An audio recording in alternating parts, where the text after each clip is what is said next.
আপনার কি ভাই না? আমার ভাই, ওরে ভাই, সামনে যান না, ওরে ভাই,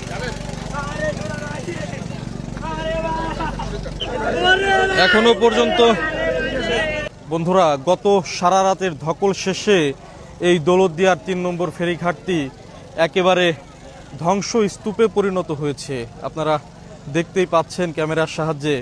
এখানে দেখতেই কেমন যেন একটি ভয়ঙ্কর লাগছে এই ফেরিঘাটটি। এখান থেকে গত রাতে একে একে ২৩ জনের মরদেহ উদ্ধার করা হয়েছে। এরই মধ্যে আপনাদেরকে আমি তথ্য জানিয়েছি যে ২২ জনের মরদেহ পরিবারের কাছে হস্তান্তর করা হয়েছে। একজন নারী, তার নাম নাসিমা বেগম, তার বাড়ি হচ্ছে দিনাজপুরের পার্বতীপুর উপজেলায়, যে কারণে তার কোনো স্বজনরা এখনো পর্যন্ত আসেননি। তার মরদেহটি রাজবাড়ী সদর হাসপাতালের মর্গের ফ্রিজে রাখা হয়েছে।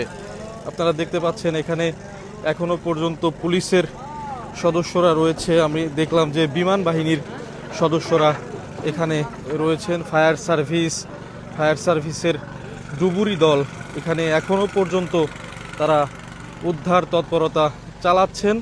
তবে নতুন করে আর কোনো মরদেহ এখনো পর্যন্ত আর এখানে পাওয়া যায়নি।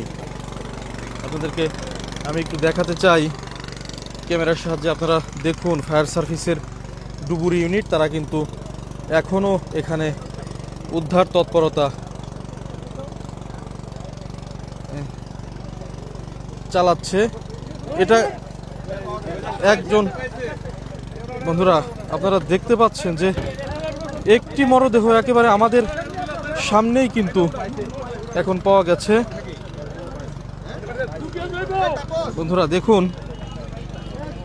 আমরাও এইমাত্র এসে দাঁড়ালাম আর একজনকে আসলে পাওয়া গেছে। ডুবুরি দল, কোস্টগার্ড, তারপর হচ্ছে ফায়ার সার্ভিস সবাই মিলেই এখানে কাজ করছে। ফায়ার সার্ভিসে একটু কাজ করতে দেই, আমরা ফায়ার সার্ভিসের ভাইদের একটু কাজ করতে দেই।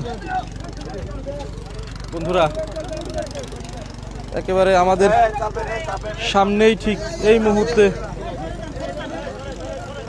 একজনকে উদ্ধার করা হলো, আপনারা দেখতে পাচ্ছেন।